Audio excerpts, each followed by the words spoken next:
Good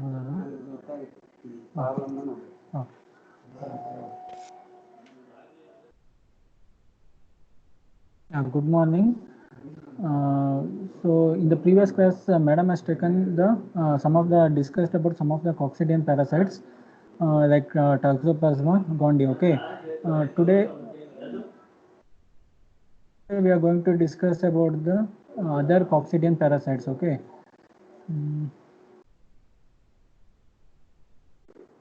Okay. So the other Coccidian parasites are one is Cryptosporidium, then Cyclospora and Isospora. Okay, so these are the three Coccidian parasites. Like most commonly, it usually affects the immunocompromised patients like HIV patients, and there where the CD4 count will be less, the chances of getting these type of infections are more common. So it comes under one of the opportunistic infections. So usually what happens, it causes a self-limiting acute diarrhea in immunocompetent healthy individuals. So if the patient's immunity is fine, then it even though the patient is infected, it usually causes a mild diarrhea, which is usually self-remitting. And in case of immunocompromised, it usually causes chronic, persistent, life-threatening diarrhea. I think if you have seen the HIV patients in the terminal stages, the HIV patients will become very lean and he will lose weight. Okay, so usually that happens because the patient's CD4 count will start decreasing from 1000 to 800, 500, and when it comes less than 200 or less than 100, the count decreases to that level. At that time, this usually the Cryptosporidium species will attack the HIV infected patients, and that will lead to the chronic persistent diarrhea. Like in the terminal stages, the HIV patients will be suffering from the chronic persistent diarrhea. And that is like you should remember that this Cryptosporidium, Cyclospora, and Isospora, usually it causes opportunistic infections in the immunocompromised patients like HIV patients. It belongs to the family Cryptosporidae, and usually, and next coming to the site, it is usually confined to an intracellular extracytoplasmic location. And next coming to the life cycle, usually like in the parasitology, we discuss about the definitive host and the intermediate host. Okay, whereas in case of Cryptosporidium, you have got only one definitive host, that is the human being, and in that only both the sexual and the asexual stages takes place. Okay, so the sexual and the asexual stages of the development takes place within the parasitophorous vacuole that lies just below the cell membrane of the breast border epithelium of the small intestine. And so usually when it infects the body, usually the mode of transmission is by the ingestion of the contaminated food and water, and once it enters the small intestine, it usually gets located in the intracellular cytoplasmic location, and there it forms a parasitophorous vacuole that where the sexual and the asexual life cycle takes place. And two pathogens are known which causes infection in human beings, that is Cryptosporidium parvum and Cryptosporidium hominis. Next, coming to the morphology. Today we are going to discuss about the Cryptosporidium, Cyclospora, and Isospora. So you should know what is the differences among these. Okay, so the life cycle of all these pathogens is almost similar except few changes. Since it belongs to the one similar group, the life cycle is similar, but there will be some changes in the in the diagnosis. Some will be acid fast, some will be non-acid fast. These are some of the changes. So coming to the morphology, in the oocyst, it is both infective form as well as the diagnostic forms excreted in the feces. In some pathogens, what happens, the infective form and the diagnostic form will be different, whereas in case of Cryptococcus and in where the life cycle will be simple life cycle, in those cases both the infective form and the diagnostic forms will be the same morphology. Okay, so usually it will be round, small, 4 to 6 micrometer in size, surrounded by a cyst wall and bears 4 sporozoites. And in that sporozoites also, and in oocyst, you can see two types of oocyst. Okay, one will be thick walled and another one will be thin walled. So here you can see that there is a one oocyst, and inside the oocyst there is a 4 sporozoites. Okay, so this is the morphology of the Cryptosporidium. Whereas in case of Cyclospora, the size will be little bit bigger than the oocyst of the Cryptosporidium, and also within the oocyst there will be a sporocyst, and within the sporocyst there will be two sporozoites in each of the sporocyst. Okay, so that is the morphology in case of Cyclospora. And another one is the Isospora. This is called as the commonly called as Isospora. The full name is the Cysto-Isospora, but we commonly call it as Isospora. So Isospora will be bigger in size, and also it will be oval in shape, and it has got two sporocysts, and within the sporocyst you will have it will be having a 4 sporozoites. Okay, so this is the morphology of the Isospora. So this is one of the MCQ questions. Okay, you should be just remember that Isospora this will be oval in shape, and also it will be oval in shape, and also it will be bigger in size. Whereas among these you can differentiate based on the sporozoites and the sporocyst, and also the size. Okay, so the size of this Cryptosporidium will be smaller compared to the size of the Cyclospora, and also you will not be having any sporocyst, just you will be having a 4 sporozoites. Whereas here the oocyst contains a sporocyst, and within that the sporozoites will be there. Okay, so it will be small 4 to 6 micrometer in size. So this usually we don't stress upon this measurement. Okay, but in case of this Cyclospora, Isospora, and Cryptosporidium, the main differentiation feature is based on the it is differentiated based on the size of the oocyst. So you should remember, and also you should remember that this Cryptosporidium will be smaller in size compared to the Cyclospora, and Isospora will be oval and it will be bigger in size. And among the oocysts there are two types, thick walled and thin walled. Next, coming to the life cycle. So this is a simple life cycle. Like you can remember the life cycle of Entamoeba histolytica. There are also simple life cycle. Here also it is a simple life cycle because it has got only one host, that is humans, and it is the definitive host where the both sexual and asexual life cycle takes place. But since it belongs to the apicomplex group, the terminologies like sporozoite, sporozoites, trophozoite, merozoites, gametocytes, zygote. So these terminologies are seen where it is commonly seen. I think the plasmodium is what for you, and in the plasmodium these terminologies will be discussing, right? The first will be the infective form will be sporozoites, then it will get changed into merozoite, trophozoite, like gametocytes. So like that, here also the same larval forms will be formed. So you can compare the terminologies with the life cycle of the plasmodium. So mode of transmission, it is by the contaminated food and water. The man acquires infection by ingestion of contaminated food and water with the feces containing thick-walled oocyst. Okay, so the external infection or the fresh infection takes place when the patient consumes a contaminated food and water that is contaminated with the thick-walled oocyst. So, and once it enters the small intestine, excitation happens, and the sporozoites will be released in the small intestine. And in the small intestine, the sporozoites, it will penetrate the small intestine and the breast border of the epithelium inside a parasitophorous vacuole, and also the location will be intracellular and extracytoplasmic. Okay, so once it enters the small intestine, it will become sporozoites, then it will invade the breast border epithelium, and in that stage it will get converted into trophozoites. Then what happens, the trophozoites will get converted into type 1 meroint, and that contains 8 merozoites. Okay, then again that get converted into type 2 meroint, that contains 4 merozoites. Okay, so then the merozoites will undergo transformation and it will become macrogamete and microgamete. So the macro and the microgamete, it can be referred as the male and the female gametocytes. Okay, so after fertilization of the macro and the microgametocytes, the zygote will be formed, and from the zygote you will get a thick-walled oocyst, and the thick-walled and the thin-walled oocyst, that will be 80% will be thick-walled, and 20% will be thin walled. Okay, so then what happens? The thick walled usually it will be passed into feces, and that will cause the fresh infection in the healthy individual who consumes the infected the consumes the infected food and water. And also what happens, the thin walled oocyst will be there within the body, and that can cause auto infection to the same patient.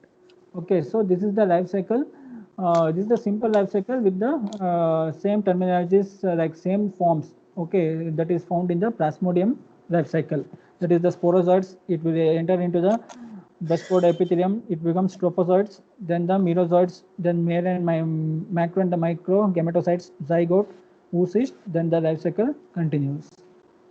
Okay, and also I will not discuss all the life cycles. Okay, only the Cryptosporidium life cycle I am discussing. The life cycle is similar in case of the Cyclospora and Isospora. There will be some changes. That some what are the changes I am going to tell, but in a, the most of the life cycle is similar to Cryptosporidium. So you can remember only one life cycle, and whatever the organism they ask, you can write the same life cycle and with the modifications of that particular species. So it is one of the zoonotic diseases, and it is more common in the rural areas, and also the transmission is associated with contact with the animals and exposed to surface water. And in India, it is type 2C is commonly found. And coming to the seasonality, the Cryptosporidium parvum is more common in the spring season, and Cryptosporidium hominis is seen in the autumn. And source of infection includes rainwater and also the swimming pool. Those who are playing in the swimming pool, they have got higher chances of getting these type of infections, especially if their immunity is compromised. And cryptosporidiosis is found in most regions of the world except in Antarctica. And in immunocompetent people, the prevalence is in developing countries varies from 2.4 to 15%, whereas in the Western countries it is around 1 to 6%. So next, coming to the pathogenesis. Pathogenesis is nothing but the life cycle. Just you should write what are the clinical manifestations, and if there is any chemical mediators, you have to mention about that. So like in the life cycle, we have discussed that once the oocyst enters the body, it will the excitation will take place, and the sporozoites will be released into the small intestine, and these sporozoites will get attached to the breast border epithelium with the receptor called as CP47, that is the Cyclosporidium protein. Then after that there will be a penetration. Penetration usually, even in case of Plasmodium, you would have discussed that the tropozoites will enter the RBCs by using a by production of a certain chemical mediator. Okay, so the discharges from the apicomplex present in the inner end of the tropozoites helps in the invasion. Following penetration, the parasite forms a parasitophorous vacuole near the microvilli, and that will be the location will be intracellular extracytoplasmic, and also it will replete the certain pro-inflammatory cytokines like tumor necrosis factor alpha, interleukin 8, prostaglandins. These chemical mediators will be secreted, and that will lead to inflammation at the site of attachment and activate the phagocytosis. Then these factors increase intestinal secretion of the chloride and the water, and decreases the sodium absorption, which interferes with the glucose transport, and that will lead to the accumulation of fluid and the electrolytes in the small intestine, and that will be forming the bulk of the diarrhea. So that is the reason why the patient gets diarrhea. This also, the like in most of the pathogens which affects the gastrointestinal tract, this will be the uh, uh, life cycle. Okay, in case of Vibrio cholera, the cyclic AMP will be released, the tax on the cyclic AMP. So that will lead to the this excretion of the fluid from intracellular to the extracellular compartment, and the fluid and the electrolytes accumulates in the small intestine. Like that, here also there will be an increased intestinal secretion of the chloride and the water, and decreased absorption of the sodium, that will lead to the diarrhea. So this is the pathogenesis in case of Cryptosporidium, Cyclospora and Isospora. Next, coming to the clinical features, see clinical features, it can affect both the immunocompetent and the immunocompromised host. But in immunocompetent, it will be most of the times it will be asymptomatic or it will be self-limiting. Okay, the symptoms will be very mild, and after some time, after some symptomatic treatment, the patient usually recovers. Okay, so the sometimes the patient develops self-limiting watery, non-bloody, frothy diarrhea 5 to 6 times a day. Then other features like abdominal pain, nausea, anorexia, fever, weight loss may be present. Okay, so in immunocompetent, the symptoms will be very mild. Whereas in case of immunocompromised host, uh, what happens? The disease is more severe in immunocompromised host, especially in patients with the AIDS having the CD4 count less than 100 microliter. So this you should know that HIV also we have discussed. In the HIV, there is a questions like you will get a entrance question like opportunistic infections in the HIV patients. Okay, so at particular CD4 count. Okay, for example, at a CD4 count of 500 microliter, some infections are common, and as the patient CD4 count starts decreasing, some other infections will be more chances of the person will be having more chances of getting those infections. So when the patient CD4 count drops to 100 microliter, usually these type of infections like Cryptosporidium, Cyclospora, Isospora, these type of infections, uh, uh, the patient will be getting these type of infections. So that means 100 microliter means the patient is in very terminal or the end stage. Okay, because at 500 microliter the patient will be having some immunity, so the patient usually gets some fungal infections. Okay, as the CD4 count starts decreasing at a count of 100 microliter, the patient will get these type of infections usually in the terminal stages. And also it produces a chronic, persistent, remarkably profuse diarrhea. So that is the reason why usually the HIV patients in the terminal stages, they get the profuse diarrhea because they will be infected with these type of pathogens. That will lead to significant fluid and the electrolyte loss, and also severe weight loss, wasting, and abdominal pain. These are the features in the terminal stages of the HIV patients. So the weight loss, this is the reason for weight loss, wasting, and abdominal pain. And also the patient can have auto-infection with the thin-walled oocyst. That is the reason the patient will go for chronicity.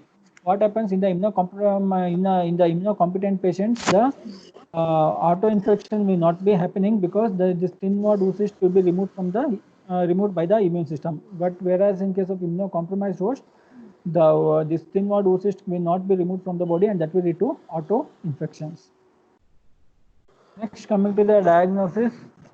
So like most of the parasitic infections which affects the gastrointestinal tract, that is the stool examination is the preferred mode of lab diagnosis. So all of you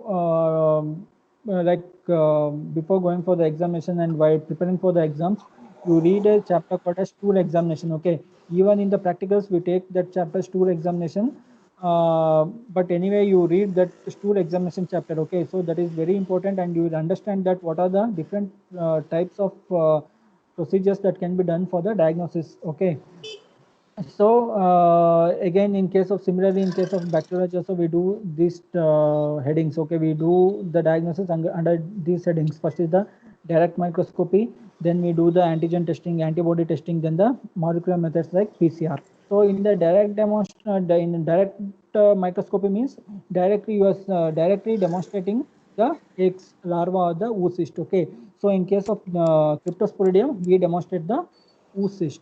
Okay, so direct microscopy shows around 4 to 6 micrometer size oocyst containing 4 sporocytes. So if you see under the microscope 4 to 6 micrometer size oocyst with containing 4 sporocytes, then it goes in favor of the Cryptosporidium. That can be done by using the direct wet mount. Direct wet mount is of two types: the saline wet mount and iodine wet mount.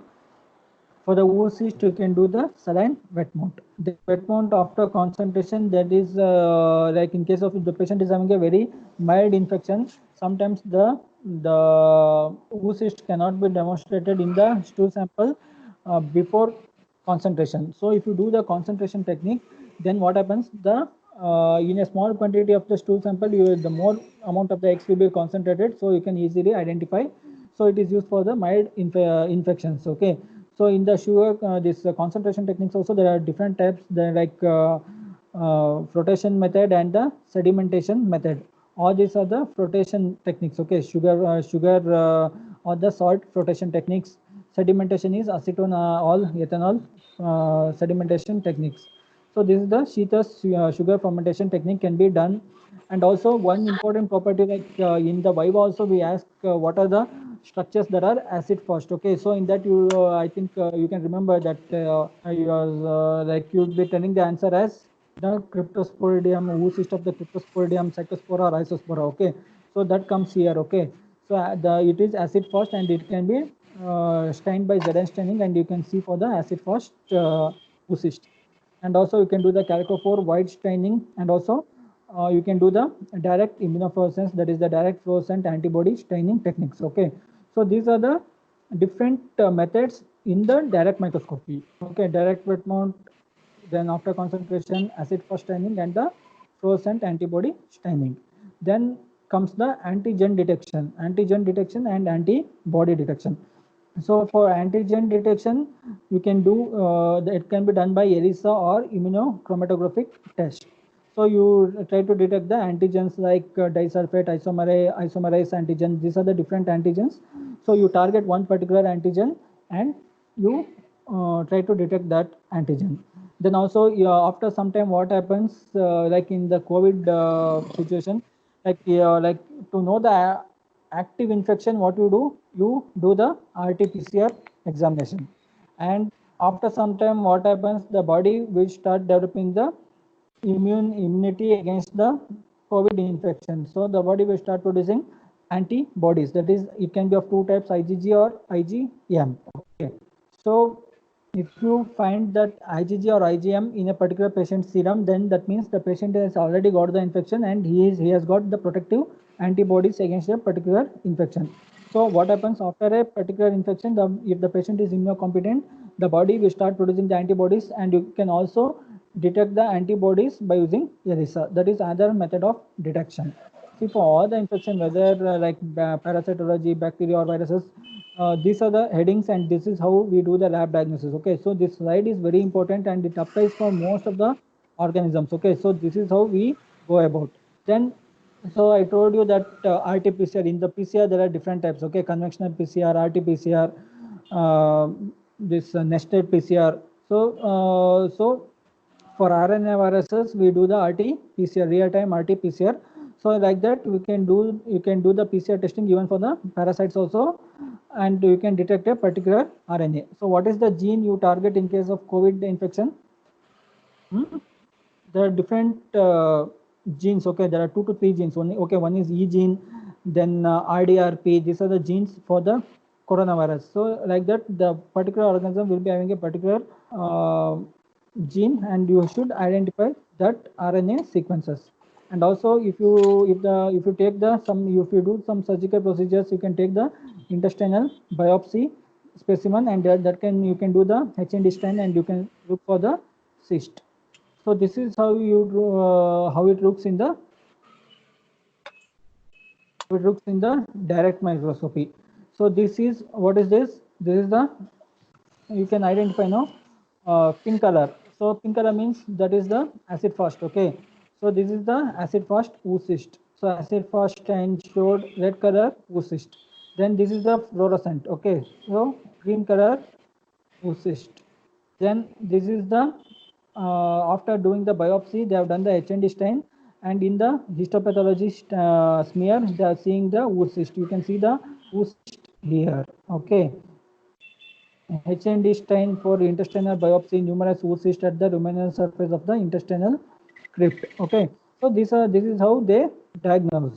This is the acid fast oocyst. Here also, when you do the acid fast oocyst, you should note the size. Okay, so if it is if it is measures around 4 to 6, then that it goes in case in favor of the Cryptosporidium, and if it is slightly bigger in size, that goes in favor of the Cyclospora, and if it is elliptical, then that will be Isospora. Okay. Next comes the treatment. See, for most of the immunocompetent patients, the treatment is like you just have to give the symptomatic treatment like fluid replacement like ORS and the lactose-free glutamine supplemented diet. These are the things that should be given.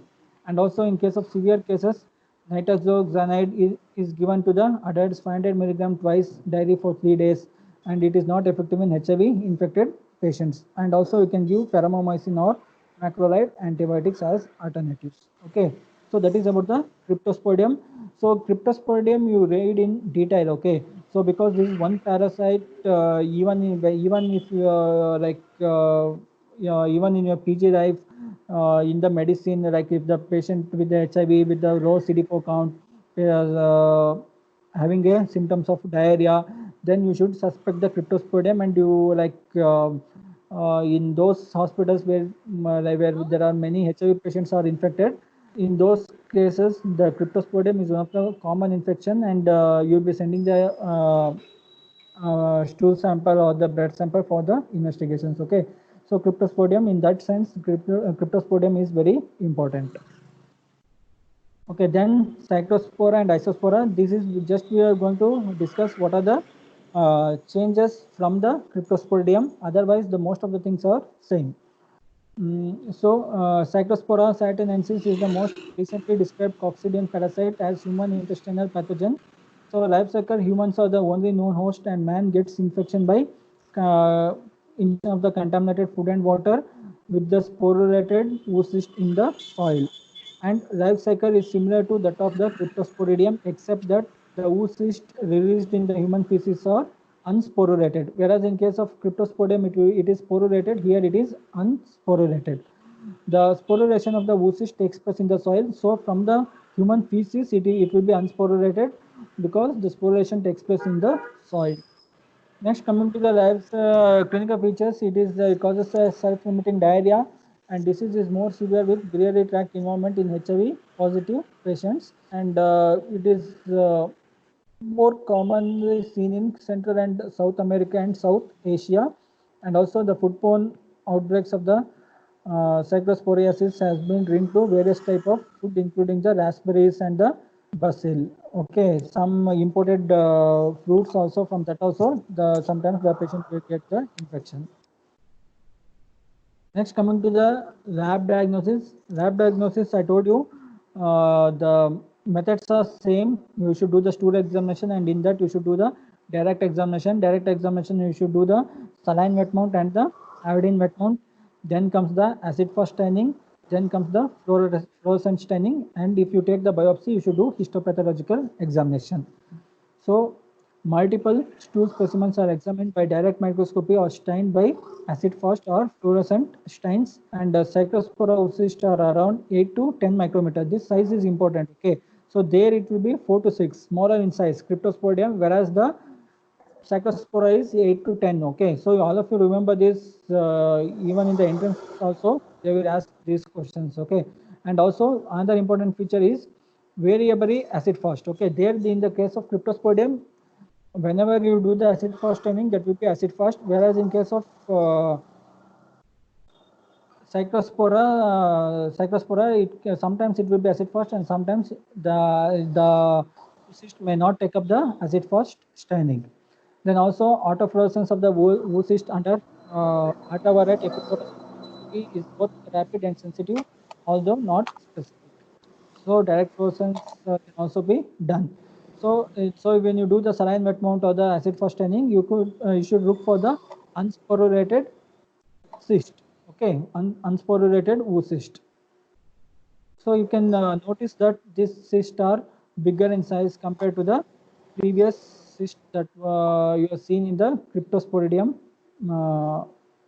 chapter. Okay. Then also you can do the molecular methods like conventional PCR and nested PCR targeting subunit single-stranded RNA and 70 kDa kilodaltons heat shock proteins of the cyclospora. That is about the PCR, and sensitivity is just 62%. Not it is not having a good sensitivity. And also you can do the biofire, that is the microarray panel. You can put it into the microarray panel. There also diagnosis can be done, or the flow cytometry. These are some of the other methods of diagnosing the infection. And also the antibodies can also be detected, and also histopathology can be done from the biopsy specimen, and you should look for the oocyst with the unsporulated oocyst. Okay, that is about the diagnosis of the Microspora. Again, the treatment is you can give cotrimazole for 7 days, and in HIV infected patients may require long-term suppressive maintenance therapy, and patients who cannot cotrimazole can may be treated with the ciprofloxacin, or can be treated with ciprofloxacin. Okay, so that is about the Psychospora. Then other organism is the Isospora. Isospora also similar, it causes the same clinical features in the HIV infected patients. The only thing is it is bigger in size, and also it is oval in shape, and it has got 2 sporocysts, and each sporocyst contains 4 sporozoids. Okay, so that is the only difference in the morphology. So these are the sporulated oocyst in the oval or it will be oval or elliptical, measures around 20 to 33 micrometer, 10 to 19 micrometer in size, and it contains 2 sporocysts, each with 4 sporozoids. So within the oocyst, it will be having a sporocyst, and that contains 4 sporozoids, and it is surrounded by a thin, smooth, 2-layered cyst wall. Next, coming to the life cycle, also same thing. The man gets infection by ingestion of the contaminated food and water with the sporulated oocyst in the soil, and once it enters the small intestine, it will get converted into trophozoites. Then the trophozoites will undergo transformation, and it will produce the merozoites. Merozoites, again, it will form micro and macro gametocytes. So after fertilization of the micro and the macro gametocytes, zygote will be formed, and from the zygote, immature oocyst will be formed, and that once it reaches the soil, it sporulates and forms a sporulated oocyst. Okay, so that is the life cycle similar to that of any other coccidian parasites. Next, coming to the epidemiology, it is worldwide, but predominantly in the tropical and the subtropical climates, especially in South Africa, Southeast Asia, and humans are the only host, and there is no other animal reservoir, and it is frequently associated with all these infections are associated with HIV patients. And also remember the CD4 count, when it is less than 100 microliter, at that time the chances of getting these type of infections is more common. Then clinical features also same thing. It causes diarrhea, remitted diarrhea, like self-limiting diarrhea in case of immunocompetent, and it causes a chronic diarrhea in immunocompromised or HIV patients. Next, coming to the stool examination, same procedure you have to follow. The only difference is the size. Okay, size and the shape. The oocyst is uniformly stained with the acid first, and it is oval and elliptical, and the size is 20 to 33 micrometer and 10 to 19 micrometer in size, and it is fluorescent stained smears by Oramin and rhodamin stain. You can do the fluorescent staining, and also the autofluorescence can be seen under 330 to 380 nanometer ultraviolet filter. And also you can do the stool contrast microscopy, stool concentration technique by Sheether's sugar propagation technique, and also you can do the peripheral blood eosinophila molecular methods and histopathological examination similar to that of other Coccidian parasites. Next is the lab diagnosis. Lab diagnosis also, okay, this is the diagrams. Okay, so you can make out. Okay, so in case of Isospora, the size will be elliptical and it will be bigger in size. Okay, this is from the wet mount. That is the saline wet mount. Then the acid fast staining. Then the phase contrast microscopy and the fluorescent microscopy. In treatment, you can give the cotrimazole, and patient with HIV infection usually require longer courses but have more chances of the relapse. Okay, So once the patient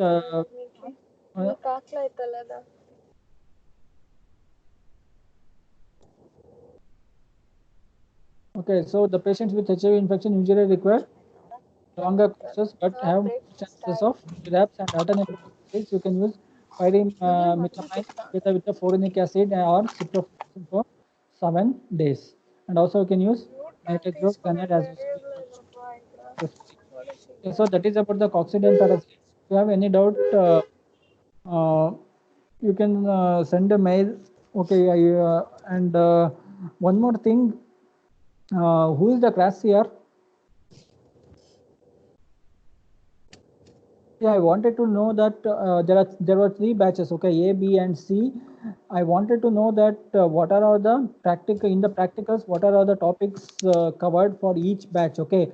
I think all the 3 batches are not, we have not completed all the topics for all the 3 batches, okay. I think one batch is ahead and some topics are not covered for some other batches, okay.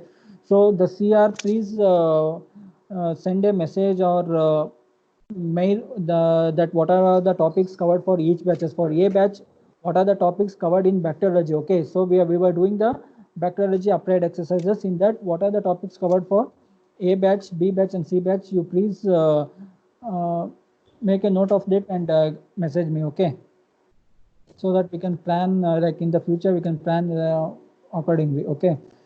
Then any other doubts you have?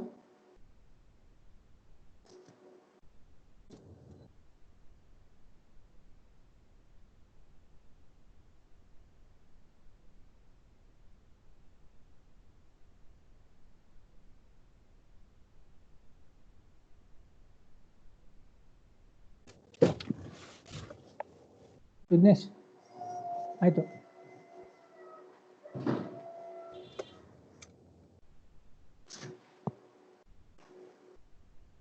Stop.